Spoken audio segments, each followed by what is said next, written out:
লজ্জা লজ্জা লজ্জা, এই লজ্জা দাদারা লুকোবে কোথায়? এবার বাংলাদেশের সীমান্তে ছাগল চুরি করে ব্যাপক আলোচনার জন্ম দিয়েছে দেশটির সীমান্তরক্ষী বাহিনীরা। ফেসবুক সহ বিভিন্ন সামাজিক মাধ্যমে ছড়িয়ে পড়া ওই ভিডিওতে দেখা গেছে বাংলাদেশ সীমান্তবর্তী এলাকা থেকে একটি ছাগল ভারতীয় সীমান্তরক্ষী বাহিনীর সদস্যরা নিজেদের দিকে নিয়ে যাচ্ছে। কয়েক সেকেন্ডের ভিডিও হলেও এর প্রভাব পড়েছে ব্যাপকভাবে। স্থানীয়দের ক্ষোভ, সাধারণ মানুষের প্রতিক্রিয়া, এমনকি সামাজিক মাধ্যমে তীব্র আলোচনার কেন্দ্রবিন্দু হয়ে উঠেছে ঘটনাটি।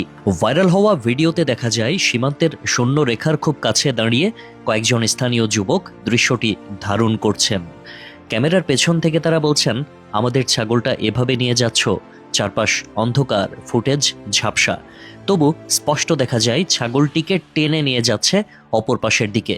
মুহূর্তেই ভিডিওটি ছড়িয়ে পড়ে এবং হাজারো মানুষের ক্ষোভ ও প্রতিক্রিয়া জমা হতে থাকে। স্থানীয় এক বাসিন্দা জানান, পুরো ঘটনাটা আমাদের সামনে হয়েছে। ভিডিও ছড়ানোর পর সবাই রেগে গেছে।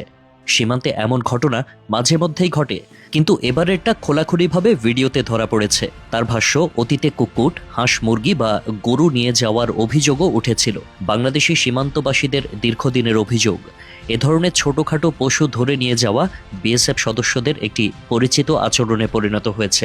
যদিও দেশটির পক্ষ থেকে প্রায়শই এসব অভিযোগ নাকচ করা হয়, তবুও সীমান্তের বাস্তবতা নিয়ে প্রশ্ন রয়ে যায়। কারণ প্রায়শই সোশ্যাল মিডিয়ায় এমন ফুটেজ দেখা যায় যা স্থানীয়দের অভিযোগকে এক ধরনের সমর্থন দেয়। এই ভিডিও সামনে আসার পর স্থানীয়দের দাবি, সরকারের উচিত ভারতীয় হাই কমিশনকে ডেকে আনুষ্ঠানিক প্রতিবাদ জানানো। একজন ক্ষুব্ধ গ্রামবাসী বলেন, এদের নিজেদের লোকজন বিদেশে গিয়ে সুপার শপ থেকে জিনিস চুরি করে, খবরের শিরোনাম হয়। এখন আবার দেখা যাচ্ছে সীমান্তে বিএসএফ এসে ছাগল চুরি করছে।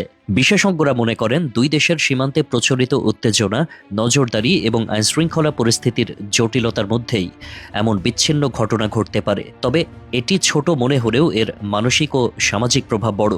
কারণ সীমান্তবাসীদের জীবিকা, নিরাপত্তা ও মান সম্মানের সঙ্গে বিষয়টি ওতপ্রোতভাবে জড়িত। সীমান্ত অভিজ্ঞদের বক্তব্য, এ ধরনের ছোটখাটো সম্পদ চুরি বা টানা হ্যাচড়া স্থানীয়দের মাঝে ভারতীয় সীমান্তরক্ষী বাহিনীর প্রতি এক ধরনের অবিশ্বাস তৈরি করে।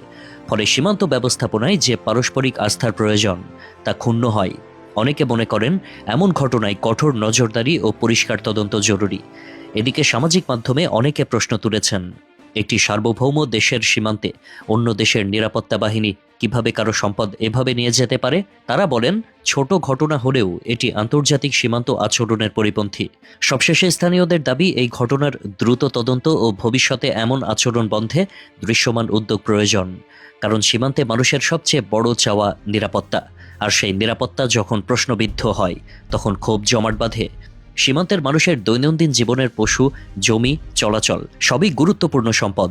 তাই একটি ছাগল হারানো তাদের কাছে কেবল অর্থনৈতিক নয়, মানসিক ক্ষতিও বটে।